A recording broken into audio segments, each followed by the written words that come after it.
Hello and welcome my dear students. This is the next video lesson of genetics, and in this video lecture we will study the types of linkage. In the last video session I described you the theory of linkage, and as I told you there were two kinds of linkage, complete linkage and incomplete linkage. So in today's video lecture I am going to describe you about complete linkage. So चलिए start करते हैं. First of all, we have to know that what is the definition of complete linkage. So देखिए definition क्या कहती है. When genes always show parental combination, it never forms new combination. Means अगर हमारे chromosome पर जो जीन्स प्रेजेंट हैं वो केवल और केवल पेरेंटल कॉम्बिनेशन को ही रिप्रेजेंट करें, मीन्स हमारी जो जनरेशन आए उनमें केवल पेरेंटल कैरेक्टर ही एक्सप्रेस हो, तब इस लिंकेज को बोलेंगे हम कंप्लीट लिंकेज. कंप्लीट लिंकेज का मतलब है कि पेरेंटल कैरेक्टर ही कंप्लीटली ऑफ स्प्रिंग में जा रहे हैं, that's why it is called complete linkage. और जब कंप्लीट लिंकेज होगा then there no crossing over occur, यानी कि कंप्लीट लिंकेज के केस में क्रॉसिंग ओवर होगा ही नहीं. तो कंप्लीट लिंकेज तभी पॉसिबल होगा जब एक क्रोमोसोम पर हमारे जो लिंक्ड जीन है वो बहुत पास होंगे. मान लीजिए ये क्रोमोसोम है, तो यहाँ पर जो लिंक्ड जीन है वो बहुत पास होंगे, तभी ये पॉसिबिलिटी होगी कंप्लीट लिंकेज की. Because as I told you in the theory of linkage that minimum the distance between the genes higher the chances of linkage and maximum the distance between two genes lower the chances of linkage. Means कि जितने पास हमारे gene होंगे linkage के chance उतने ही ज़्यादा होंगे, उतना ही strong linkage होगा. और जीन्स की डिस्टेंस जैसे बढ़ जाएगी वैसे ही लिंकेज भी हमारा कम होता चला जाएगा. तो जब लिंकेज कम होगा डिस्टेंस बढ़ जाएगी तो फिर हो जाएगा crossing over. But in case of complete linkage there no crossing over occur, यानी कि यहाँ पर क्रॉसिंग ओवर होगा ही नहीं, क्योंकि कंप्लीट लिंकेज के केस में जीन्स बहुत पास में होंगे और ये हमेशा ही पेरेंटल कैरेक्टर शो कर लेंगे. इसीलिए ये बोला गया है कि ये है कंप्लीट लिंकेज. सो अब मैं आपको कंप्लीट लिंकेज को एक सुटेबल एक्सप्लेनेशन के थ्रू, सुटेबल एग्जांपल के थ्रू एक्सप्लेन करने वाला हूँ, तो उसे देख लीजिएगा बहुत ध्यान से. अगर आपको ये एग्जांपल समझ आ गया तो आप इजीली समझ जाएंगे कि कंप्लीट लिंकेज क्या है.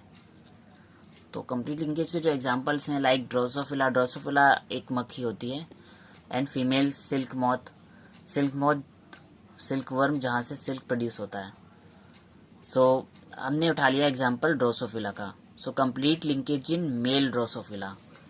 अब मेल ड्रोसोफिला में कंप्लीट लिंकेज के लिए एक क्रॉस कराया गया, और क्रॉस के लिए हमने दो स्पीशीज ले ली. कौन सी ली? A cross is made between wild type drosophila with grey body and vestigial wing. यानी कि एक तो हमने ले ली वाइल्ड टाइप ड्रोसोफिला जिसकी बॉडी कैसी थी, ग्रे, और विंग्स थे वेस्टिजियल. और ग्रे बॉडी के लिए जो जीन्स लिए गए हैं वो हैं कैपिटल बी, और वेस्टिजियल विंग के लिए small V. Means grey body dominant character है और वेस्टिजियल बॉडी रिसेसिव कैरेक्टर है, और रिसेसिव और डोमिनेंट को अलग अलग साथ में लिया गया है. एंड सेकेंड ड्रोसोफिला हमारी कैसी है? With black body and long wing, यानी कि जो दूसरी ड्रोसोफिला है उसके साथ कलर ले लिया रिसेसिव, दैट इज ब्लैक, और हमारा जो विंग है वो लॉन्ग है, मीन्स विंग वाली जो ट्रेट है वो डोमिनेंट है. सो हमारे पास हमने दो ड्रोसोफिला में क्रॉस कराया हुआ है. एक है ग्रे बॉडी वेस्टिजियल विंग वाली, यानी कि कैपिटल बी और स्मॉल वी, और इसका क्रॉस करा दिया है ब्लैक बॉडी लॉन्ग विंग के साथ, जिसके लिए जीनोटाइप है small B and capital V. अब जब हम क्रॉस कराते हैं तो ये बोलते हैं कि F1 जनरेशन जो है उसमें हमको मिलता है genotype capital B small B और कैपिटल वी स्मॉल वी. और कैपिटल बी का मतलब है हमारी ग्रे बॉडी से, और कैपिटल वी का मतलब है लॉन्ग विंग से. मीन्स F1 जनरेशन में जो F1 हाइब्रिड्स आते हैं वो हमारे कैसे आएंगे?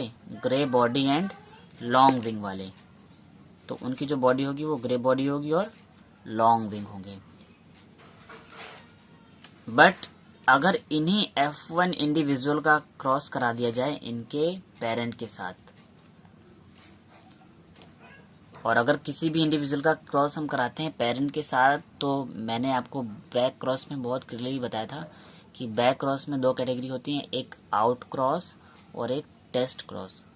पहले तो बैक क्रॉस का मतलब होता है कि अगर हम F1 हाइब्रिड का उनके किसी ना किसी पेरेंट के साथ क्रॉस करा दें। तो यहाँ पर क्या हो रहा है, now F1 hybrid male crosses with double recessive female parent. यहाँ पे पेरेंट मेंशन कर लीजिएगा, इनकी डबल रिसेसिव फीमेल पेरेंट के साथ अगर इनका क्रॉस करा दिया जाए। और if you guys remember, then I told you when F1 individual crosses with their double recessive female parent or either double recessive any of the parent, it is termed as test cross। Means अगर हम अपने F1 hybrids का cross करा देते हैं इनके double recessive parent से, तब उस क्रॉस को बोलते हैं टेस्ट क्रॉस। और अगर हम डबल डोमिनेंट पेरेंट के साथ कराएंगे, यानी कि डोमिनेंट पेरेंट के साथ कराएंगे, तो उसको बोलते हैं आउट क्रॉस। तो यहाँ पे F1 जनरेशन जो थी उसका करा दिया गया टेस्ट क्रॉस। मीन्स ये जो हमारे पास ग्रे बॉडी और लॉन्ग विंग वाली जो F1 जनरेशन आई है, इसका क्रॉस करा दिया गया है डबल रिसेसिव पेरेंट के साथ। और हमको जो जीनोटाइप उसका था डबल रिसेसिव पेरेंट का, वो क्या था, स्मॉल बी और स्मॉल बी। अब स्मॉल बी का मतलब है ब्लैक बॉडी और दो स्मॉल बी का मतलब है वेस्टिजियल विंग के साथ। और जब हम ऐसा क्रॉस कराते हैं तो हमको इंडिविजुअल में रिजल्ट क्या मिलते हैं, as a result F2 individual shows only parental combination. और इसके बाद जो हमको ऑफ स्प्रिंग आ जाती है वो केवल पेरेंटल ऑफ स्प्रिंग शो करती है। Means 50% with grey body and vestigial wing and 50% with black body and long wing. और देख लीजिए हमने पेरेंट्स में भी तो यही जनरेशन ली हुई थी। ये देखिए, grey body and vestigial wing and black body with long wing. तो इसको हम एक डायग्रामेटिक मेथड से एक्सप्लेन करते हैं, शायद आपको बहुत क्लियर समझ में आ जाएगा कि कैसे only parental characters are shown in this type of cross. तो सिंपली यहाँ पे अगर आप इमेज में देखेंगे तो ये देखिए, एक स्पीशीज मैंने ले ली है grey body and vestigial wing वाली, और दूसरी हमारी ब्लैक बॉडी और लॉन्ग विंग वाली।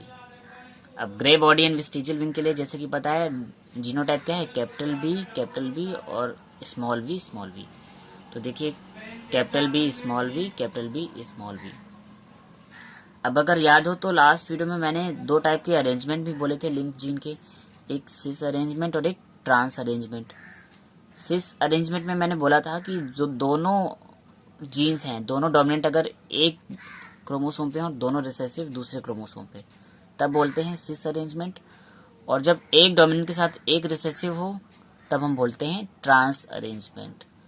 तो यहाँ पर जो अरेंजमेंट है वो कैसा है, ट्रांस अरेंजमेंट है, क्योंकि एक डोमिनेंट के साथ एक रिसेसिव जीन को प्लेस किया गया है। सो ग्रे बॉडी और वेस्टिजियल विंग के लिए हमने एलील कुछ इस तरह से डिस्क्राइब कर दिए हैं कि एक बॉक्स बना दिया, वहाँ पे कैपिटल बी स्मॉल बी, दूसरे में भी कैपिटल बी और स्मॉल बी, और ये शो करेंगे grey body and vestigial wing को। सेम एज ब्लैक बॉडी और लॉन्ग विंग के लिए, ब्लैक बॉडी के लिए स्मॉल बी और लॉन्ग विंग के लिए कैपिटल बी। सो सिंपली जब इनका क्रॉस कराते हैं तो यहाँ से दोनों सेम जीन्स है तो एक ही जीन को उठा लिया, यहाँ भी दोनों सेम जीन थे तो हमने एक ही जीन को उठा लिया। मीन्स ये ग्रे बॉडी वेस्टिजियल विंग ये हो गया, और ब्लैक बॉडी लॉन्ग विंग ये हो गया। और जब इन लोगों का हमने क्रॉस कराया तो क्रॉस का मतलब है कि इनके कॉम्बिनेशंस बनेंगे। तो F1 जनरेशन में देखिए मैंने ग्रीन और रेड का कॉम्बिनेशन बना दिया है इस तरह से बॉक्स में, तो दोनों साथ में आके कंबाइंड हो गए और बन गया हमारी F1 हाइब्रिड जनरेशन। और F1 हाइब्रिड में देखिए जीनोटाइप क्या आ रहा है, कैपिटल बी के साथ स्मॉल बी और कैपिटल वी और स्मॉल वी।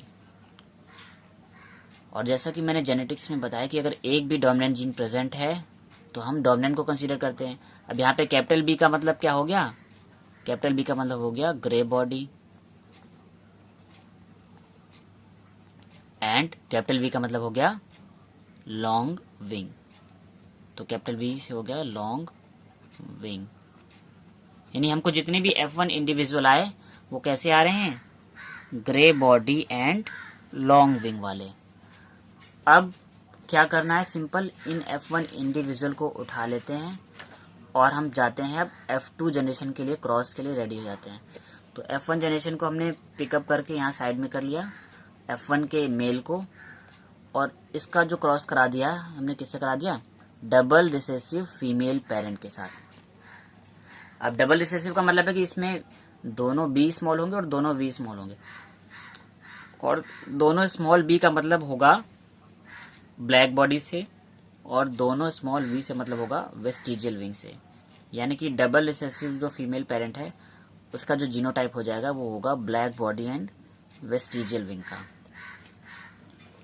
तो यहाँ पर तो हमको दो अलग अलग जीनोटाइप मिल रहे हैं, दो अलग अलग क्रोमोसोम में अलग अलग जीनोटाइप हैं, तो इनका वन, और यहाँ पर दोनों ही बॉक्सेस में सेम जीनोटाइप हैं। तो एक बार इस बॉक्स का इसके के साथ कॉम्बिनेशन बन सकता है पॉसिबल, और एक बार इसका इसके साथ बन सकता है, क्योंकि यहाँ तो दोनों सेम ही है ना। तो इसका इससे और इसका इससे, यही दो पॉसिबल कॉम्बिनेशन हमको दिख रहे हैं। और अगर ये पॉसिबल कॉम्बिनेशन हम कर लेते हैं तो देखिए कैपिटल बी के और स्मॉल वी वाले बॉक्स का कॉम्बिनेशन होगा स्मॉल बी और स्मॉल वी के साथ। तो हमको जो पहली F1 जनरेशन मिलेगी, सॉरी जो पहली F2 जनरेशन मिलेगी उसमें क्या होगा, कैपिटल बी स्मॉल बी और स्मॉल बी स्मॉल बी, क्योंकि हमने डबल रिसेसिव पेरेंट के साथ कराया। तो एक बॉक्स ये वाला और एक बॉक्स ये वाला, दोनों ट्रेट आके कंबाइंड होके पहला जीन तो ये एक्सप्रेस कर देंगी, और दूसरा इस वाले का इनमें से किसी एक के साथ भी कराएं, दोनों सेम ही है, तो दूसरा कॉम्बिनेशन ये वाला ऐसे मिल जाएगा हमको। तो फर्स्ट केस में देख लीजिए जो हमको जीनोटाइप आया है वो क्या आया है, कैपिटल बी स्मॉल बी और स्मॉल बी स्मॉल बी। अब एक कैपिटल बी का मतलब हो गया हमारा ग्रे बॉडी, और दोनों स्मॉल बी का मतलब हो गया वेस्टिजियल विंग। तो हमको F2 जनरेशन में जो पहली कैटेगरी मिल गई है वो मिल गई है grey body and vestigial wing की, क्योंकि इसका जो जीनोटाइप आया है कैपिटल बी स्मॉल बी और स्मॉल बी के साथ स्मॉल बी। तो कैपिटल बी का मतलब तो हो गया ग्रे बॉडी से, और दोनों स्मॉल बी हैं तो मतलब हो गया वेस्टिजियल विंग से। और जो दूसरा कॉम्बिनेशन हमको मिल रहा है, यानी कि जब हमने रेड बॉक्स का इस ब्राउन बॉक्स से कॉम्बिनेशन कराया था, तो देखिए स्मॉल बी और कैपिटल बी स्मॉल बी। तो यहाँ पर हमको जो जीनोटाइप मिल रहा है स्मॉल बी के साथ स्मॉल बी, यानी कि दो स्मॉल बी हो गए, एक कैपिटल बी और एक स्मॉल बी। तो दो स्मॉल बी का मतलब तो डायरेक्टली हम बोल सकते हैं कि ये कैसे हैं, ये हैं हमारे ब्लैक बॉडी, और एक कैपिटल बी का मतलब होता है लॉन्ग विंग से। तो यहाँ पे एक डोमिनेंट जीन प्रेजेंट है तो यहाँ पे हम बोल देंगे लॉन्ग विंग। तो जो अगली कॉम्बिनेशन मिली है वो मिली है black body and long wing की। अब अगर हम अपने क्रॉस के स्टार्टिंग में देखें तो अगर आप याद कीजिए तो स्टार्टिंग में भी तो हमने क्या लिया था, grey body and vestigial wing का ही क्रॉस कराया था हमने black body and long wing के साथ। देख लीजिए grey body and vestigial wing का क्रॉस हमने कराया था ब्लैक बॉडी और लॉन्ग विंग के साथ। तो सिंपली जब हमने दो पेरेंट का क्रॉस कराया तो F1 इंडिविजुअल तो हाइब्रिड आता है, और जैसे ही हमने F2 जनरेशन निकाली तो हमको कंप्लीट लिंकेज देखने को मिला। मीन्स सारे के सारे हमको पेरेंटल ऑफ स्प्रिंग ही मिले, पेरेंटल कॉम्बिनेशन ही देखने को मिले, कोई भी नया कॉम्बिनेशन नहीं बना।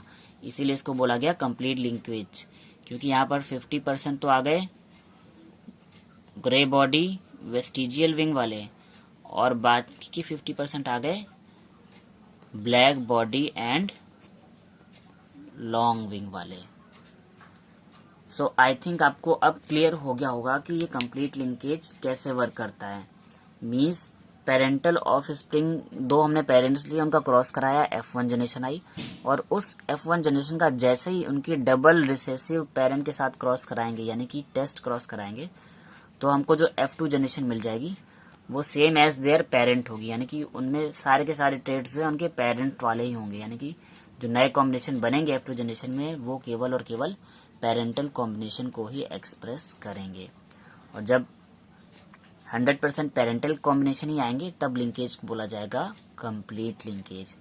सो आई थिंक आपको अब कंप्लीट लिंकेज क्लियर हो गया होगा। And student, in the last video session I described you the theory of linkage, and अगर आपने थ्योरी ऑफ लिंकेज नहीं पढ़ी है तो आप उस वीडियो लेक्चर को देख सकते हैं, क्योंकि उस वीडियो लेक्चर का लिंक मैंने डिस्क्रिप्शन बॉक्स में शेयर कर रखा है। तो आप उस लिंक पर क्लिक करके थ्योरी ऑफ लिंकेज भी पढ़ सकते हैं। एंड अगर आपको ये कंटेंट समझ में आ रहा है, मेरे वीडियोस सच में आपको समझ में आ रहे हैं, तो प्लीज़ इसे लाइक कीजिए और सभी स्टडी रिलेटेड ग्रुप्स में शेयर कीजिए ताकि मोस्टली स्टूडेंट्स इस वीडियो को देख पाएँ और अपने डाउट्स को क्लियर कर लें। एंड साथ ही चैनल को सब्सक्राइब कर लें एंड बेल आइकन को प्रेस कर लें ताकि अपकमिंग वीडियोस की नोटिफिकेशन आपको टाइम टू टाइम मिलते रहें। Thank you students.